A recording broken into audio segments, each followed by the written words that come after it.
Hello, students, and welcome to this session Structure of Atom Schrodinger Equation Part 2. अब जब हम इस session की बात करते हैं तो कल के सेशन में हमने श्रॉडिंगर इक्वेशन क्या है उसके बारे में समझा था। हमने देखा था कि श्रॉडिंगर इक्वेशन किस तरीके से लिखी जाती है और हमने ये भी समझा था कि अलग अलग कोऑर्डिनेट सिस्टम्स क्या होते हैं। हमने स्फेरिकल कोऑर्डिनेट सिस्टम की बात की थी, हमने कार्टेशियन कोऑर्डिनेट सिस्टम की बात की थी। तो that's what we talked about the two Cartesian system and the spherical coordinate system. So we had talked about these two. और आज हम श्रॉडिंगर इक्वेशन को आगे बढ़ाएंगे। हमने श्रॉडिंगर इक्वेशन को लास्ट में स्फेरिकल कोऑर्डिनेट सिस्टम में लिख लिया था। तो ये है हमारे पास Schrodinger's equation, structure of atom का part. My name, I am Anoop Vashishtha. I am an MSc in chemistry from university of Delhi. 24 साल से ज्यादा का टीचिंग एक्सपीरियंस है, लाखों स्टूडेंट्स को पढ़ा चुका हूं। प्राइजेस मिलते रहते हैं और ये मेरे स्टूडेंट्स की रैंक्स हैं। These are ranks of students taught by me. ये मेरी रैंक्स नहीं है, ठीक है?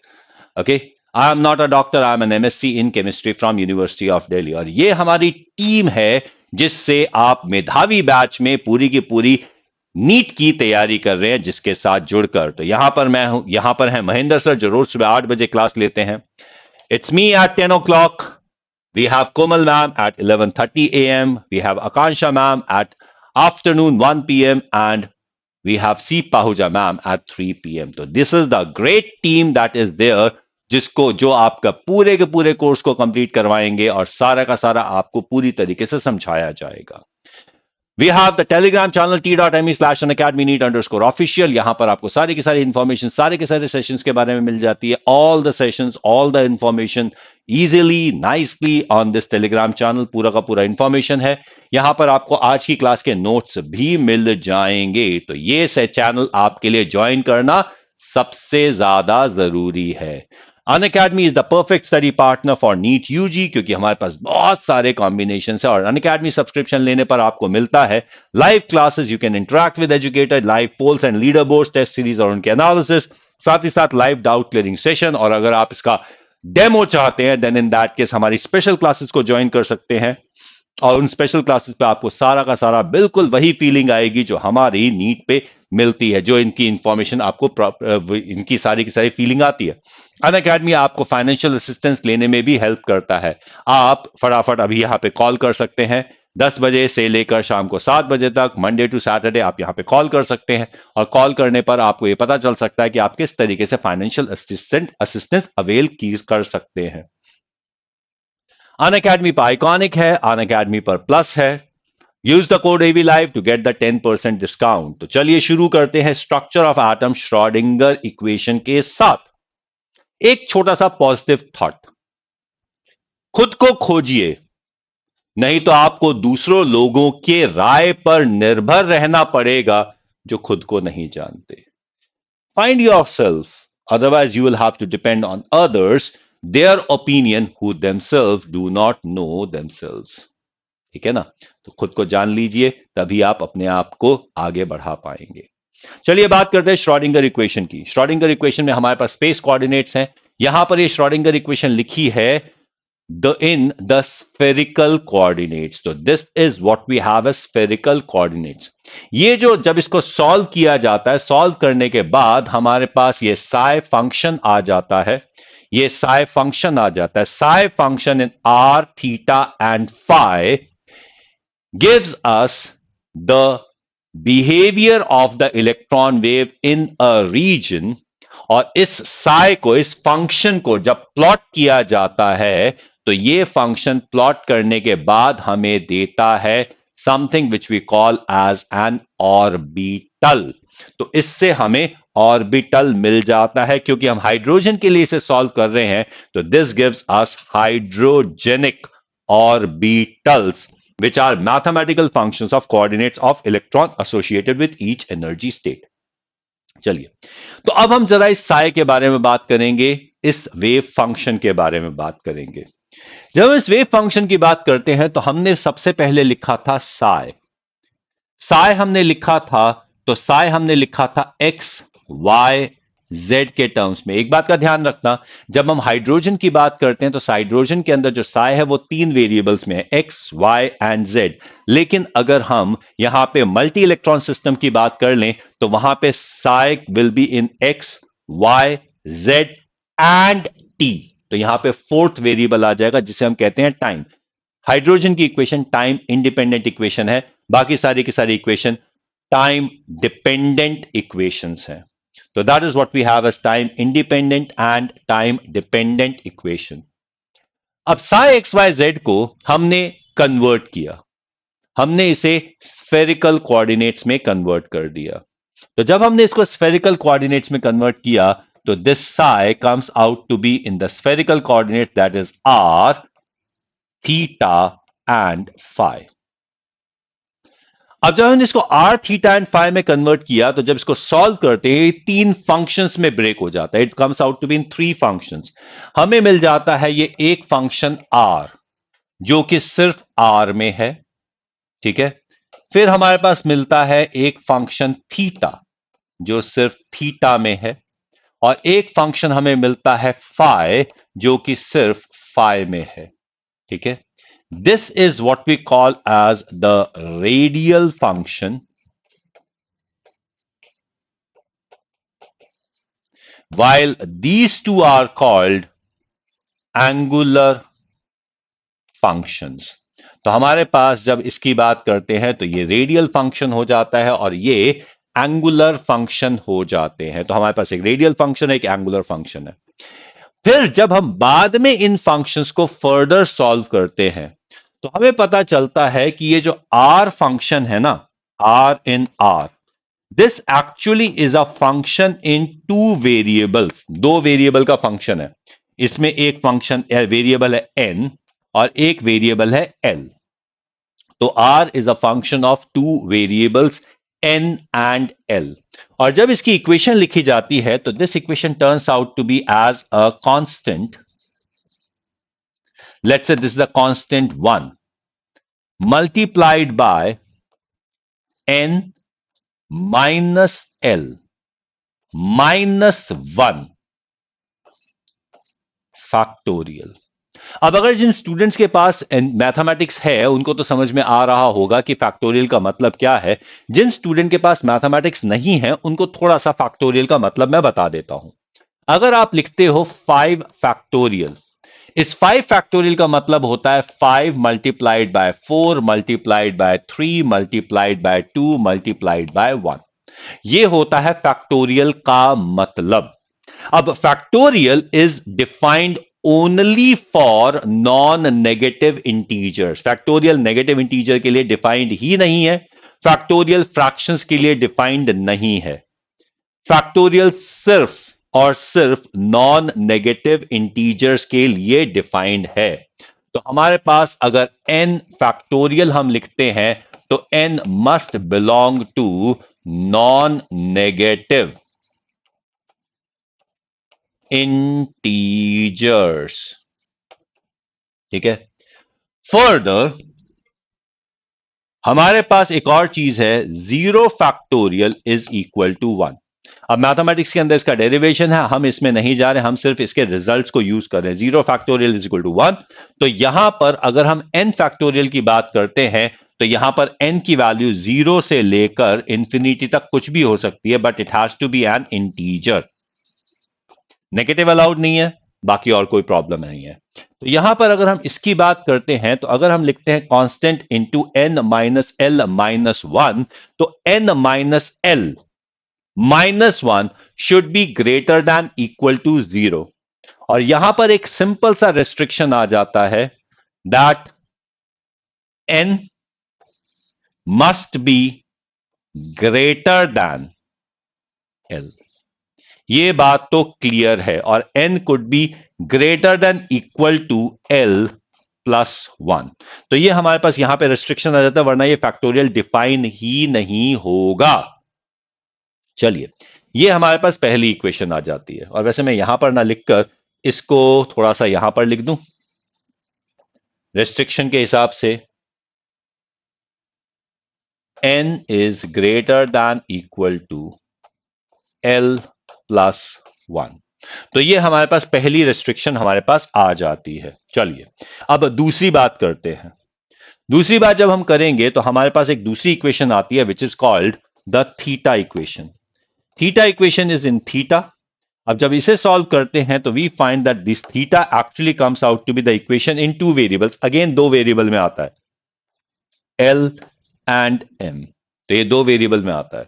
अब जब इसे सॉल्व किया जाता है तो यहां पर ये आ जाता है कांस्टेंट, ये भी एक कांस्टेंट पार्ट है। Now this is constant 2 multiplied by L minus absolute value of M factorial. L minus absolute value of M factorial. तो अब यहां पर हमारे पास सीधी सीधे आ जाता है limitation that L is greater than equal to absolute value of M। तो हमारे पास ये आ जाता है M की value would be equal to starting from minus L going through 0 up till plus L। So that could be the value of M। सीधा सीधा यहां पर रेस्ट्रिक्शन हमारे पास आ रहा है। Is that clear? क्योंकि L की value greater than equal to M है, तो माइनस L से लेकर प्लस L तक की थ्रू जीरो वैल्यू आ जाती है, क्योंकि यहां पे L की वैल्यू जीरो भी हो सकती है, M की वैल्यू जीरो भी हो सकती है, क्योंकि जीरो फैक्टोरियल इज अलाउड। अब हमारे पास तीसरा इक्वेशन आ जाती है, that is what we have as phi. Phi is in phi equation, और ये जो इक्वेशन है वो सिर्फ एक वेरिएबल में है।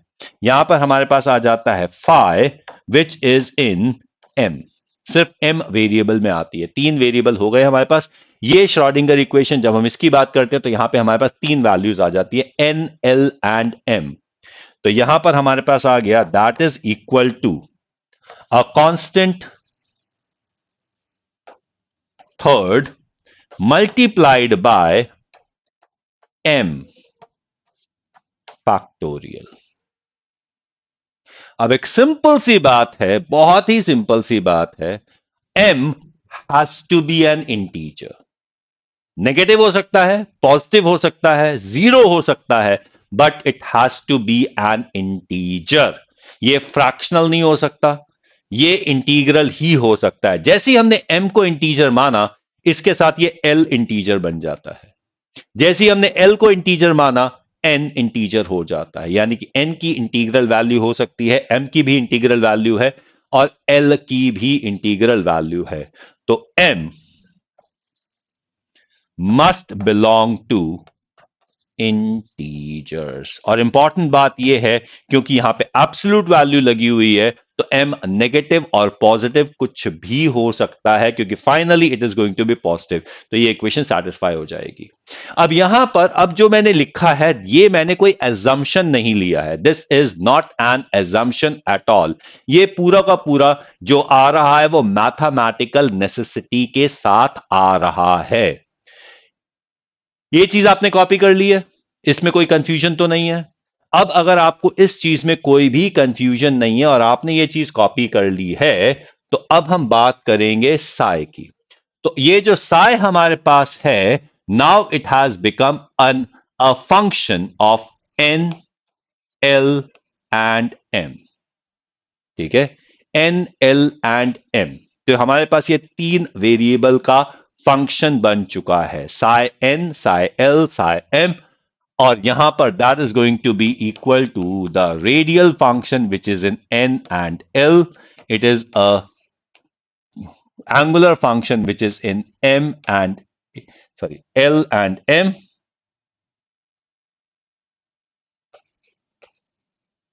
and there is another function which is there in M।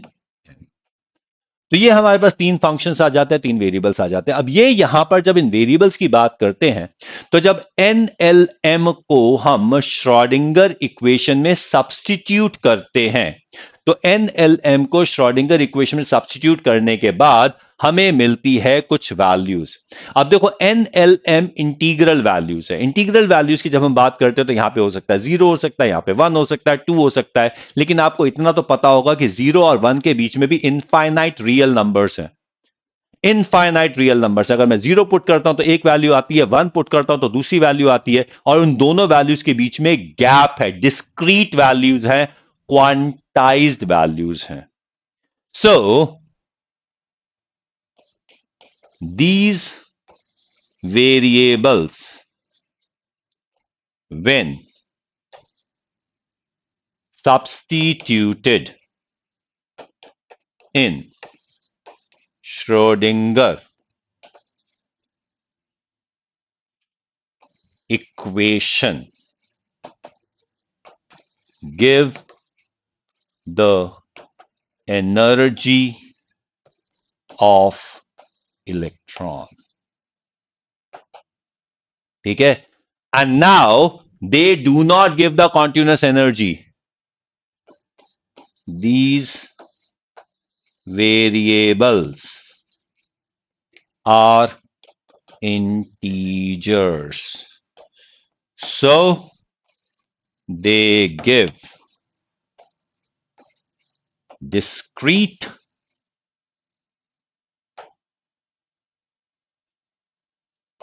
non-continuous or quantized energy values. So these give the quantized energy values, these give quantization. So these variables are called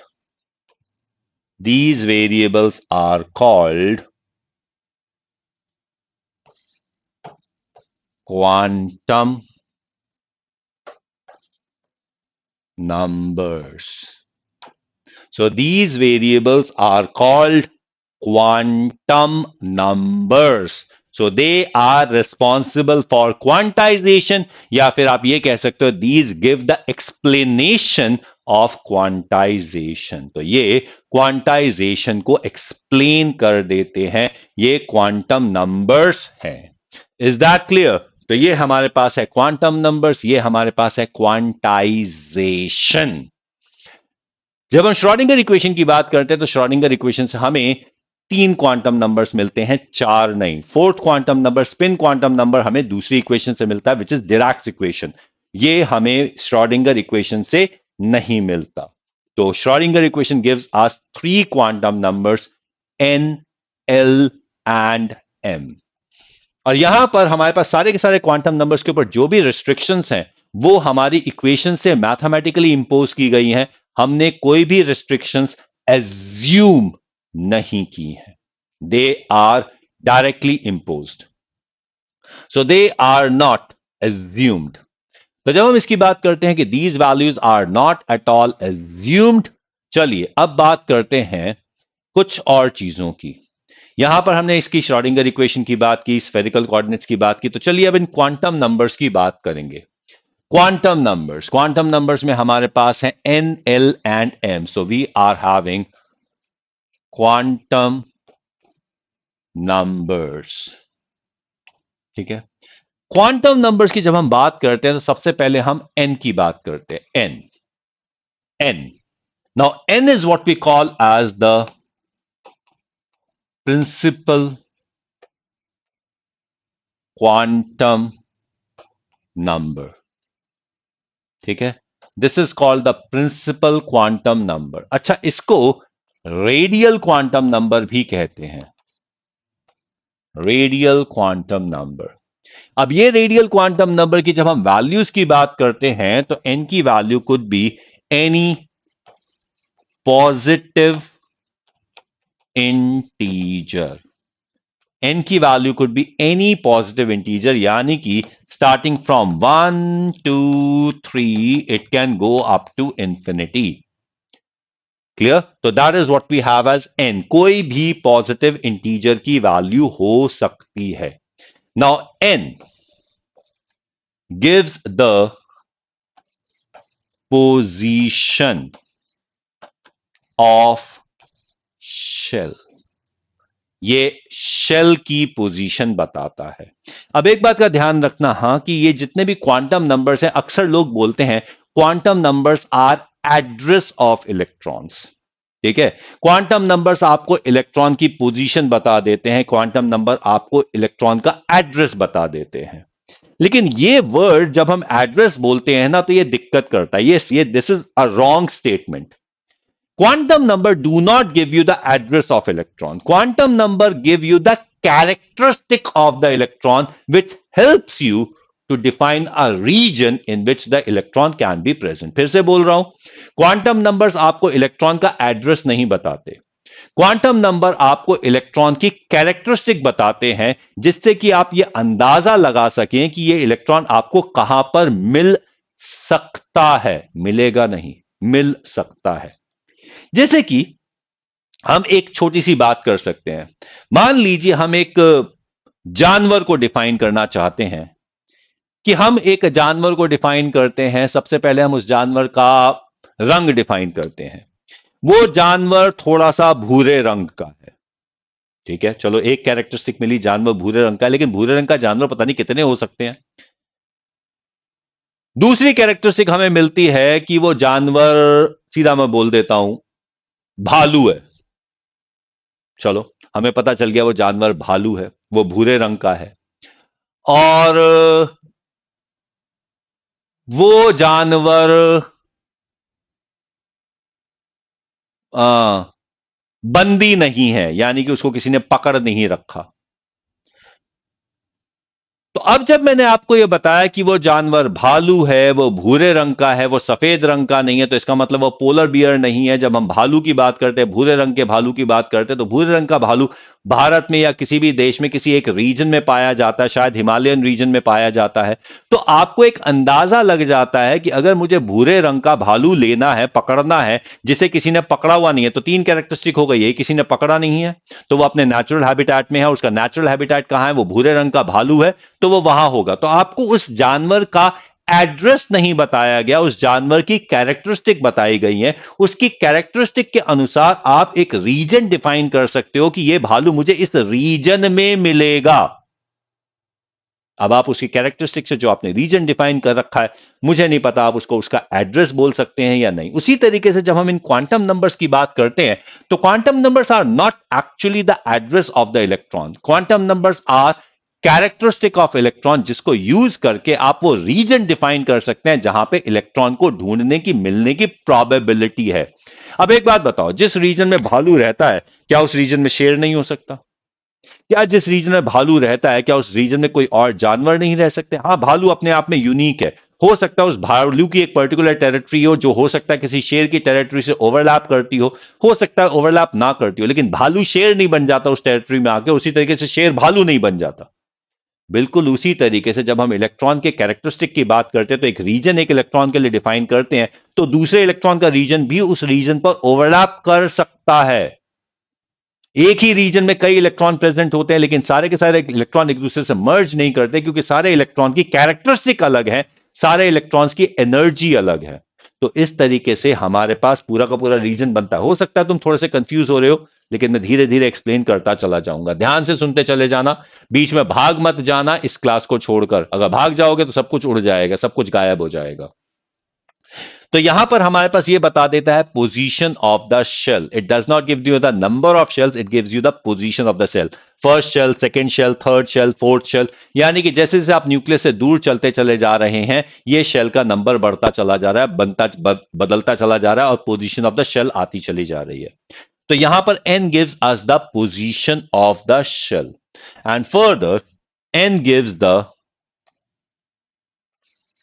average distance of the electron. It gives us the average distance of the electron. It gives the energy of the electron. ठीक है।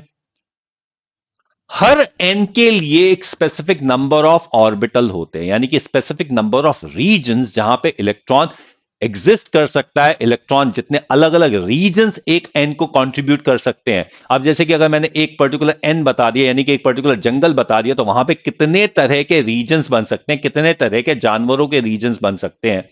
तो ये हमारे पास आ जाता है N. तो N gives you the number of orbitals. ठीक है, number of orbitals associated with each n। ठीक है, अब ये मत बोलना कि एन के अंदर ऑर्बिटल है, एन कोई कंटेनर नहीं है जिसके अंदर डाल दिया जाए, एन एक रीजन है। तो एन ईच रीजन के लिए हमारे पास नंबर ऑफ ऑर्बिटल जो एसोसिएटेड होते हैं for each N is equal to N square. अगर आप वन फर्स्ट शेल की बात करते हैं तो उसके अंदर एक ऑर्बिटल है, सेकंड शेल की बात करते हैं उसमें 4 ऑर्बिटल, थर्ड शेल की बात करते हैं उसमें 9 ऑर्बिटल हैं। इस तरीके से N square is the number of orbitals associated with each N. Okay, तो ये हमारे पास प्रिंसिपल क्वांटम नंबर है जो हमें बताता है size of the orbital, which tells us the energy of the orbital, which gives us the number of orbitals in each or with associated with each shell। तो ये शेल बताता है, तो ये बताता है हमें पोजीशन ऑफ द शेल। फिर इसके बाद हमारे पास है एल। एल को कहा जाता है एजीम्यूथल क्वांटम नंबर। इसे एजीम्यूथल क्वांटम नंबर बोला जाता है। इसे एंगुलर मोमेंटम क्वांटम नंबर भी कहा जाता है। इसे एजीमुथल क्वांटम नंबर कहा जाता है, इसे एंगुलर मोमेंटम क्वांटम नंबर कहा जाता है। नाउ ये जो एल क्वांटम नंबर है ना, ये डिफाइन करता है सब शेल। ये सब शेल को डिफाइन करता है। अब जब एल की वैल्यूज की बात की जाती है तो एल की value could be starting from 0, it can go 1, 2, 3 and the maximum value of L could be n minus 1। ये n minus 1 तक जाता है, यानी कि L is always less than L। क्योंकि यहां पे L की वैल्यू n पर डिपेंडेंट है, इसकी मैक्सिमम वैल्यू n पर डिपेंडेंट है, इसीलिए इसे subsidiary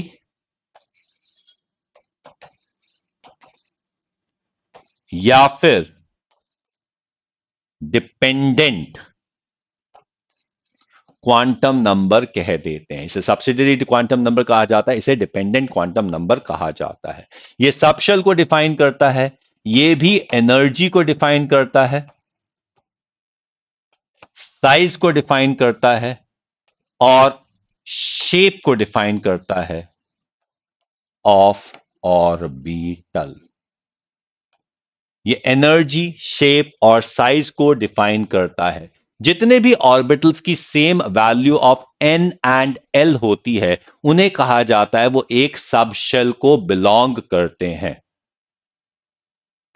all orbitals in an atom, all orbitals in an atom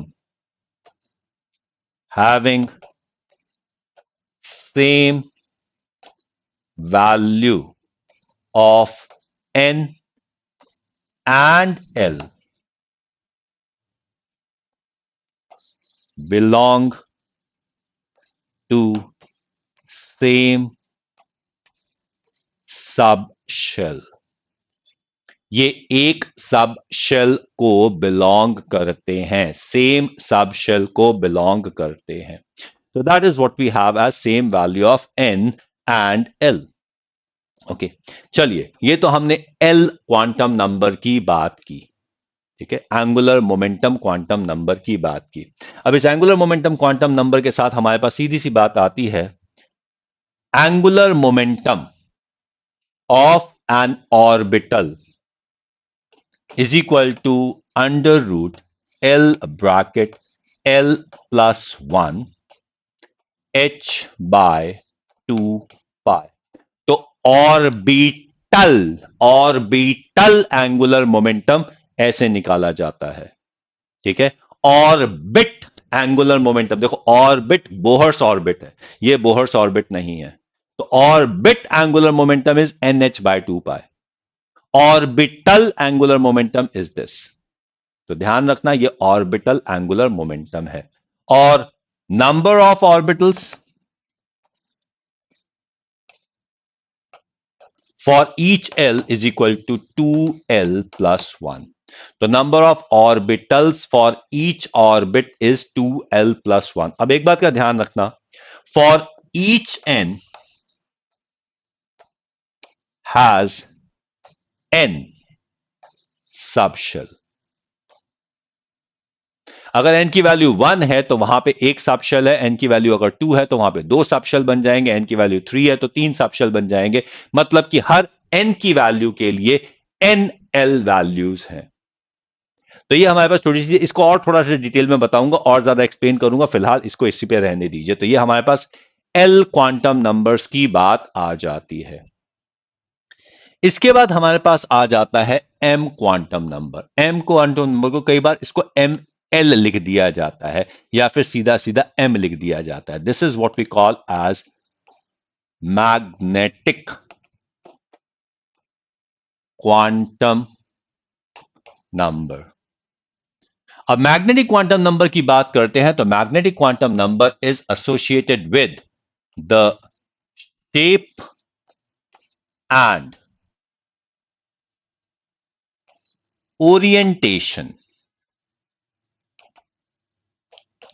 of orbital.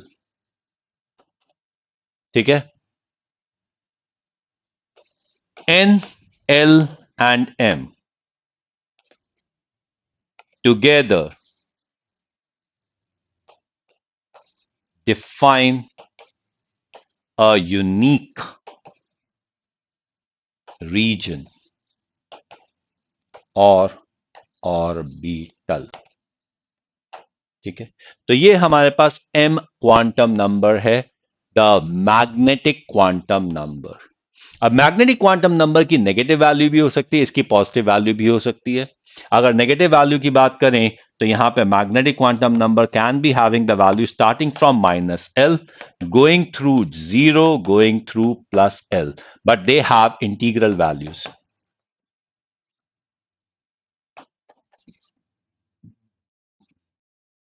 ठीक है,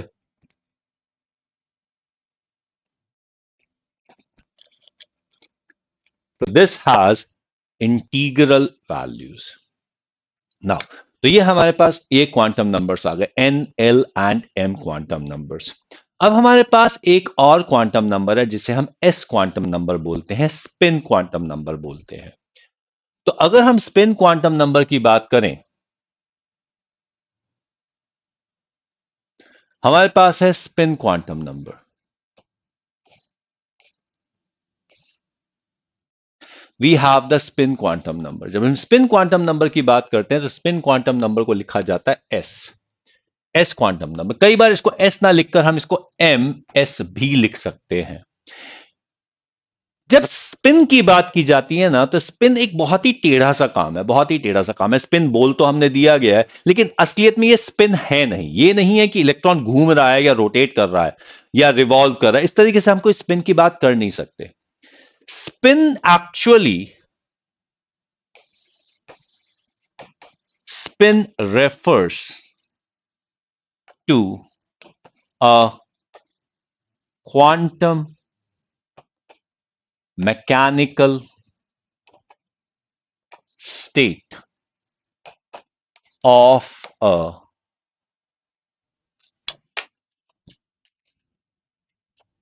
spin actually refers to a quantum mechanical state of a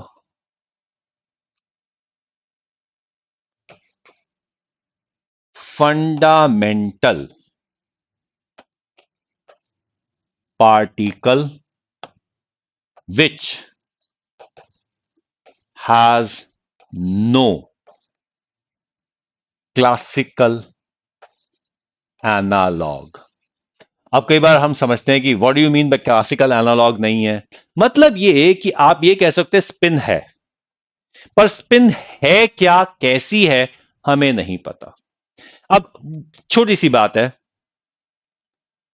चाहे हम किसी को धार्मिक माने या ना माने, कोई धर्म को विश्वास करता है या नहीं करता, लेकिन यदि किसी से पूछा जाए क्या ईश्वर है, तो ऐसा कोई भी व्यक्ति नहीं है जो यह कह सकता है कि ईश्वर नहीं है। हो सकता है वो मूर्तियों में विश्वास ना करता हो सकता है वो जो नाम दिए गए हैं ईश्वर को उनमें विश्वास ना करता हो, लेकिन हर कोई ये मानेगा कि कुछ ना कुछ इस ब्रह्मांड में है, जिसकी वजह से यह ब्रह्मांड चल रहा है। कोई ऐसी शक्ति है जो इस ब्रह्मांड को चला रही है, ये तो जरूर मानेगा। हर कोई ये मानेगा ईश्वर है, ये हर कोई मानेगा। कुछ क्योंकि बहुत सारी चीजें ऐसी है जो हम नहीं जानते। ये अगर आप ये कहें कि ये जो लॉज हैं, लॉज गवर्निंग द नेचर, वो जो लॉज हैं वो ईश्वर है, आप वो मान लीजिए, कुछ भी मान लीजिए, किसी को भी ईश्वर मान लीजिए, वो आपके ऊपर निर्भर करता है। लेकिन मजेदार बात यह है कि जो ईश्वर को मानते हैं उनसे भी अगर पूछा जाए कि ईश्वर को डिस्क्राइब करो, तो जितने भी ग्रंथ हैं जो भी हैं वो सभी ये कहते हैं कि ईश्वर को का वर्णन नहीं किया जा सकता। हमारे शास्त्रों में यही लिखा हुआ है कि हजारों नारद सरस्वती भी उनके बारे में बता पाने में सक्षम नहीं है। तो ये तो आप कभी कह ही नहीं सकते ईश्वर इसके जैसा है, या ईश्वर ऐसा है, या ईश्वर इस तरीके से है। You can not describe, you know it is there but you can not describe. बिल्कुल उसी तरीके से स्पिन है। स्पिन है, उसके इफेक्ट्स दिखाई देते हैं, उसकी कैरेक्टरिस्टिक हमें पता चलती है, लेकिन स्पिन क्या है वी कैन नॉट डिफाइन। हम बड़े आराम से कह देते हैं स्पिन एक लट्टू की तरह, एंटी क्लॉकवाइज क्लॉकवाइज। अब एक बात बताइए, फोटोन भी स्पिन करता है, अब फोटोन की स्पिन क्या होगी? इलेक्ट्रॉन भी स्पिन करता है, प्रोटॉन भी स्पिन करता है, न्यूट्रॉन भी स्पिन करता है, क्वार्क्स भी स्पिन करते हैं, मेजॉन्स भी स्पिन करते हैं। किसी भी फंडामेंटल पार्टिकल की फंडामेंटल प्रॉपर्टी है स्पिन। उसके अंदर चार्ज हो ना हो कोई दिक्कत नहीं है, मास हो ना हो कोई दिक्कत नहीं है, लेकिन स्पिन जरूर होती है। तो this is not possible for us कि हम स्पिन को डिस्क्राइब कर सके। तो स्पिन इज नॉट डिस्क्राइबेबल। हमारे लिए मानने की बात है, हम क्लॉकवाइज एंटी क्लॉकवाइज बोल देते हैं। जब हम इलेक्ट्रॉन की बात करते हैं, जब हम इन फर्मियॉन्स की बात करते हैं, electron proton neutrons are termed as fermions, उनकी हाफ इंटीग्रल स्पिन है। हाफ इंटीग्रल स्पिन के अंदर जब हम इलेक्ट्रॉन्स की बात करते हैं, तो electrons have minus half and plus half spin. सबसे इंपॉर्टेंट बात यह है कि माइनस हाफ प्लस हाफ का एनर्जी से कोई मतलब नहीं है। These are just two values given to quantum mechanical states. जैसे कि वो दे देते हैं ना कि भैया ये नंबर 1 है, ये नंबर 2 है। अब नंबर 1 का मतलब नंबर 2 का मतलब नंबर 1 का डबल नहीं है। It's just a name given to it. तो इस तरीके से माइनस हाफ और प्लस हाफ भी a name which is given to the electron spin है। So that is what we have as the electron spin. So this is referring to the quantum mechanical state of the particle. Is that clear? तो electron की दो spin possible है, हर electron के साथ दो spin associated है। Is that clear? So that is what we have as the spin quantum numbers. अब ये तो हमने बात की चार क्वांटम नंबर्स की। अब ये चार क्वांटम नंबर्स एक दूसरे के साथ किस तरीके से एसोसिएटेड है, कई बार ये विजुअलाइजेशन करने में दिक्कत हो जाती है। तो let's have these four quantum numbers, how they are associated with each other. हमारे पास है n क्वांटम नंबर, ठीक है। अब n quantum number can start from 1, ठीक है। We can have the value 2, ठीक है। We can have the value 3 and we can have the value 4। तो ये हमारे पास चार वैल्यूज आ गई n क्वांटम नंबर की। अब हर n क्वांटम नंबर के साथ हमारे पास कुछ l क्वांटम नंबर्स की वैल्यू है। तो जब हम l क्वांटम नंबर की बात करेंगे, अच्छा एक और इंपॉर्टेंट बात, अच्छा n क्वांटम नंबर की बात करते हो, l की वैल्यू हमारे पास सिर्फ एक ही आ जाएगी, 0। उसके अलावा हमारे पास कोई वैल्यू पॉसिबल नहीं है।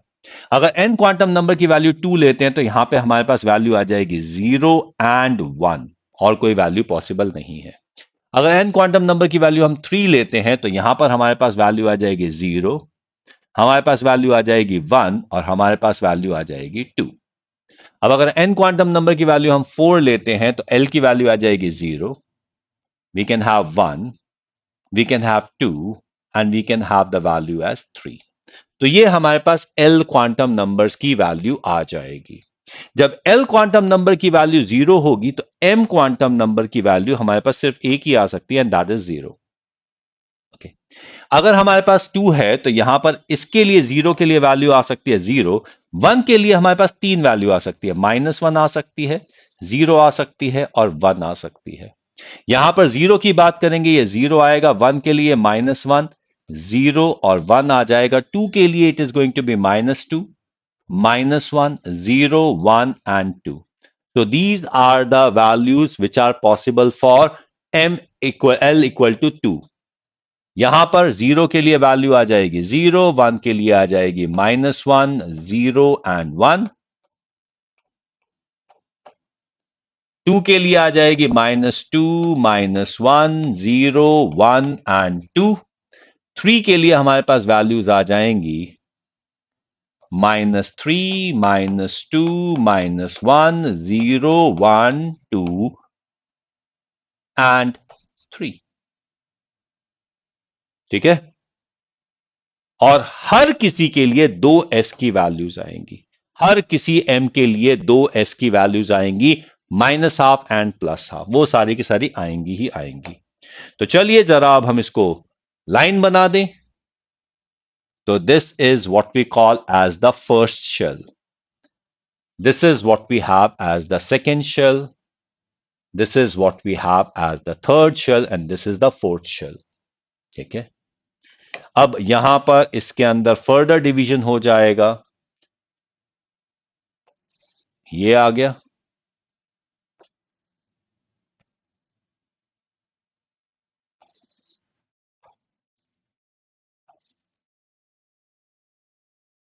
ये आ गया। ठीक है, ईच ऑफ दीज, जैसे कि यहां पर आ जाएगा साई 100, यहां आ जाएगा psi 200, this is psi 2 1 -1, this is going to be psi 2 1 0, this is psi 2 1 1। ठीक है, each of these represents an orbital. इसी तरीके से ये आ जाएगा psi 300, this is psi 3 1 -1, this one is going to be psi 3 1 0 and this one is going to be psi 3 1 1। ठीक है, यहां पर this is going to be psi 3 2 -2, 3 2 -1, 3 2 0, 3 2 1, और ये जितने भी साइज हम लिख रहे हैं, these all psi represent an orbital। अब एक और बात यह है कि जब हम n की वैल्यू की बात करते हैं, तो n को जब हम k लिखते हैं, तो n को हम k के तौर पे जब लिखते हैं, ये n को 1 लिखते हैं, तो इसको सबसे पहले कई बार हम इसको k शेल लिख देते हैं, वी राइट इट k, ये कैपिटल में है। 2 को लिखते हैं तो ये 2l बन जाता है, 3 को लिखते हैं तो ये 3 कैपिटल M बन जाता है, 4 को लिखते हैं तो ये कैपिटल N बन जाता है। जब l की वैल्यू 0 होती है, तो l की वैल्यू 0 को हम s लिख देते हैं, s stands for sharp, S stands for sharp। तो दिस इज 0, 0 के लिए हम S लिख देते हैं, 1 के लिए हम लिखते हैं P, P के लिए हम लिखते हैं प्रिंसिपल, प्रिंसिपल। ठीक है, तो यहां पे 0 is going to become S, 1 is going to become P, 2 is called D, D stands for diffused, D stands for diffused। फिर हमारे पास ये 0 S है, 1 P है, 2 D है और 3 हम लिखते हैं F, F stands for fundamental, this is called fundamental.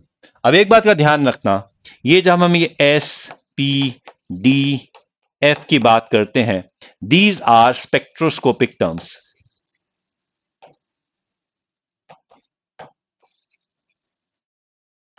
तो they have come from spectroscopy, ये स्पेक्ट्रा से आई हैं, एसपीडीएफ जो वैल्यूज हमारे पास आई हैं। इसके बाद आगे further we have alphabetical order.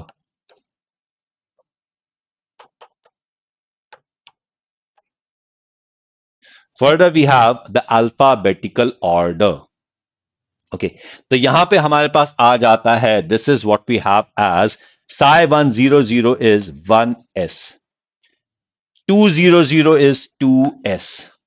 अब अगर इनकी बात करें तो these are 2p, 2p, 2p, 2p। यहां पे XYZ लिख देते हैं, लेकिन XYZ अभी हम क्लियर नहीं करेंगे बिकॉज जब हम इसका डायग्राम बनाते हैं तब हमें समझ में आता है कि आखिरकार एक्स वाई जेड का क्या मतलब हमारे पास है। यहां पे अगर हम इसकी बात करते हैं, this is what we have as,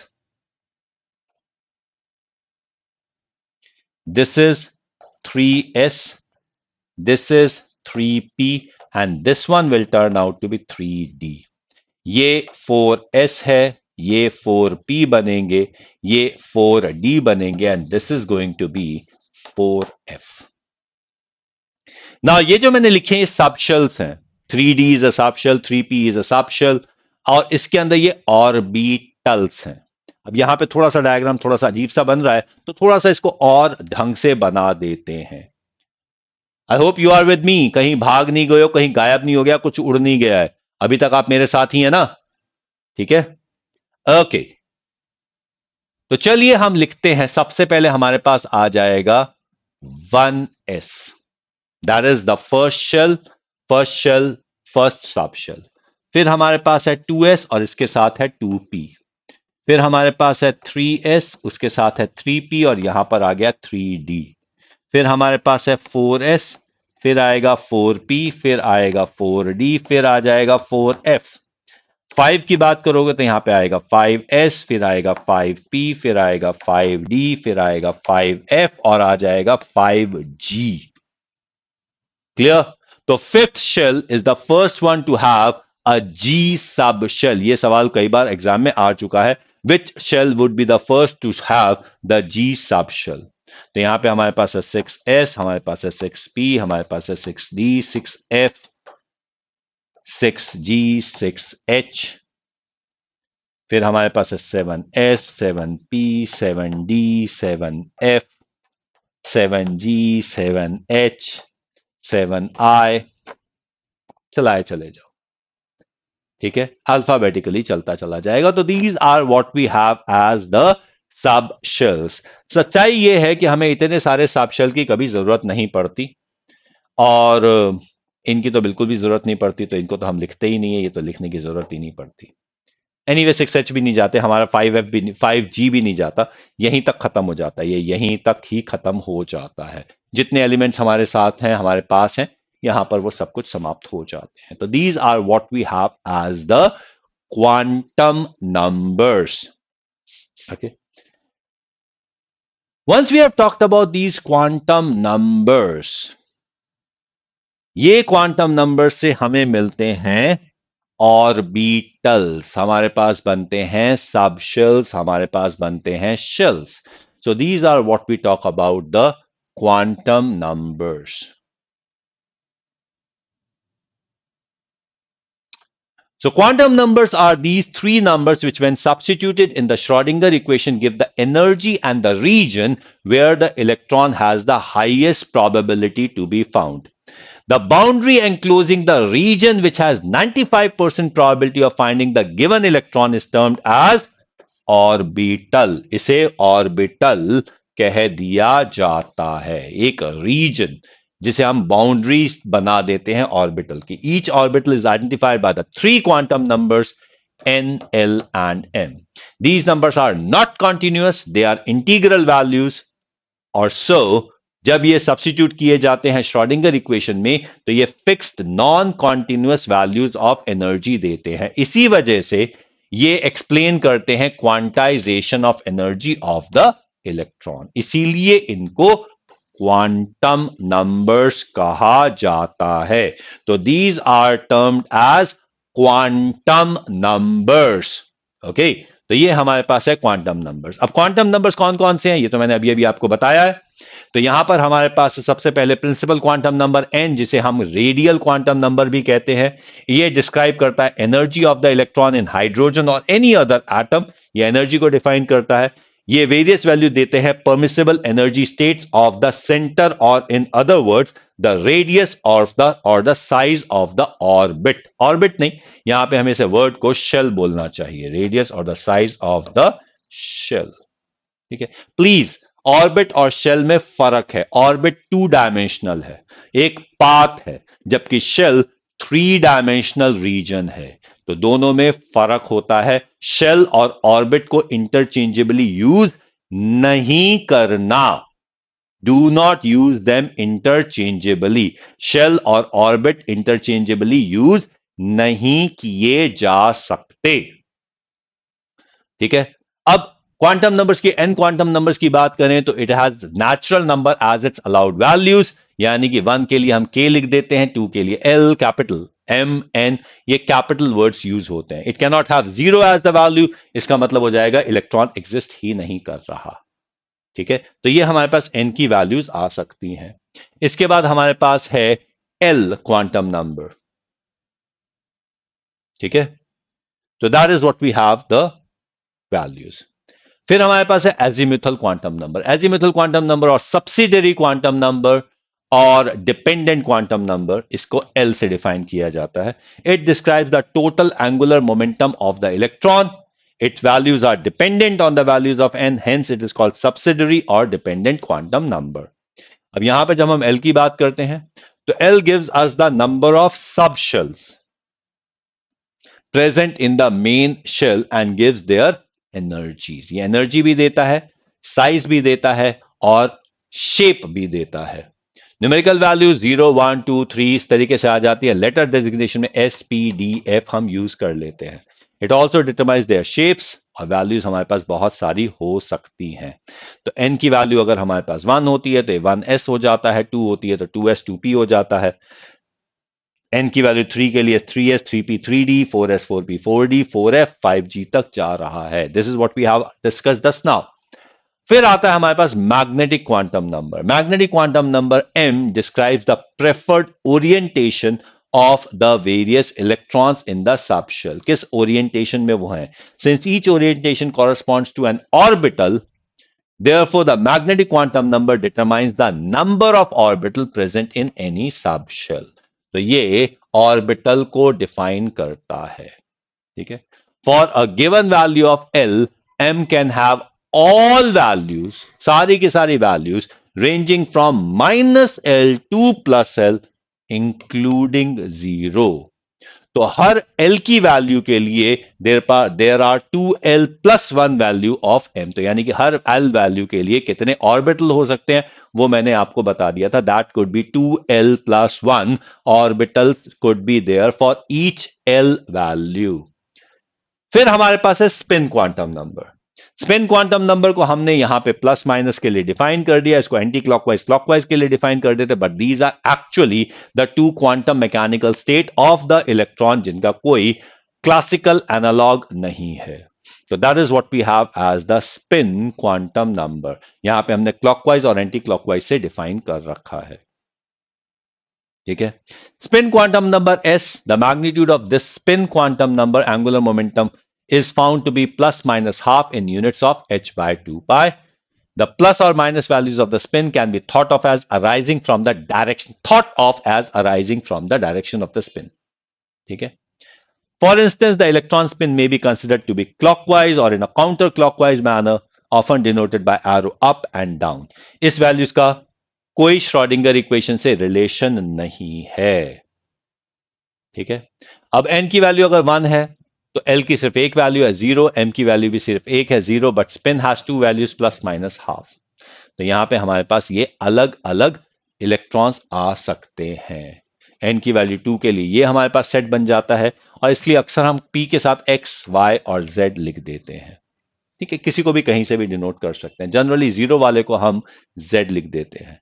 जब हम यहां पे D की बात करते हैं तो D के अंदर हमारे पास और भी वैल्यूज आ जाती हैं। ये सारे के सारे नाम है, ये ओरिएंटेशन है इनकी, कहां पर ये ओरिएंटेड है। अभी इसके डायग्राम की बात करेंगे तो हम इसको और डिटेल में बता सकेंगे। ठीक है, quantum numbers are similar to unique identification number of the electron. ये इलेक्ट्रॉन को आइडेंटिफाई करने में हेल्प करते हैं। ये हमें इलेक्ट्रॉन की लोकेशन नहीं देते, लेकिन एक आइडिया दे देते हैं कि इलेक्ट्रॉन कहां पर मिल सकता है। अब ये बात नहीं है कि अगर हम भालू को पकड़ने के लिए हिमालय में गए हैं तो वो हमें भालू वहां से हिमालय से भागकर कहीं नहीं जा सकता, हो सकता है वो कहीं और हो जाए। हम सोच रहे हैं यहां पर मिले कहीं और, ऐसा इलेक्ट्रॉन के साथ हो जाता है, लेकिन प्रोबेबिलिटी कम हो जाती है भागने की। हो सकता है जहां पे हमने सोचा है वहीं मिल जाए। So that is what we have as probability of finding the electron. So this is what we call as the various quantum numbers and their uses. Clear? तो अनअकैडमी सब्सक्रिप्शन आप ले सकते हैं using the code AV live code use करने पर आपको मिल जाते हैं 10% discount. So use the code AV live to join the subscription. और अगली क्लास के अंदर we are going to talk about कि इन क्वांटम नंबर से हम किस तरीके से इलेक्ट्रॉन की फिलिंग कर सकते हैं और क्वांटम नंबर से हम किस तरीके से ऑर्बिटल्स की शेप डिटरमाइन कर सकते हैं. तो we are going to talk about the shape of the orbitals, we are going to talk about the structure. तो this is what we have as the subscription ले लीजिएगा. एवी लाइव कोड यूज करके आपको 10% discount मिल जाएगा, चाहे आप iconic subscription की बात करें, चाहे आप प्लस सब्सक्रिप्शन की बात करें. आइकॉनिक प्लस सब्सक्रिप्शन में आपको मिलता है India best educator, interactive live classes, structured courses and PDF, live test and quizzes. और आइकॉनिक में आपको ये सारे के सारे प्लस के बेनिफिट्स तो मिलते ही मिलते हैं. In addition to that you get live mentorship, you get live doubt solving. तो ये भी आपको मिल जाता है. तो that is what you get in the iconic subscription. Use the code AVLive and join with us. जुड़े रहिए हमारे साथ, लाइक और शेयर कीजिए. डाउनलोड कर लीजिएगा नोट्स अब से कुछ ही देर के बाद. Download the notes from the Telegram channel. Telegram channel से नोट्स डाउनलोड कर लीजिए. सब्सक्राइब कर लीजिए इस चैनल को और साथ ही साथ टेलीग्राम को भी. नोटिफिकेशन आइकन को प्रेस कीजिए, बेल आइकन को प्रेस कीजिए, जिससे कि आपको सारे के सारे नोटिफिकेशन मिल सके जब भी नई चीज आएगी.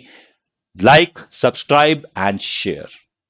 ठीक है, मिलते हैं अगली क्लास के अंदर जिसमें हम आगे बढ़ेंगे इस कॉन्फ़िगरेशन से, इस ऑर्बिटल से. ठीक है, till then bye bye, take care और जुड़े रहिए हमारे साथ. टेलीग्राम चैनल जरूर फॉलो कर लीजिए. ठीक है, बाय बाय.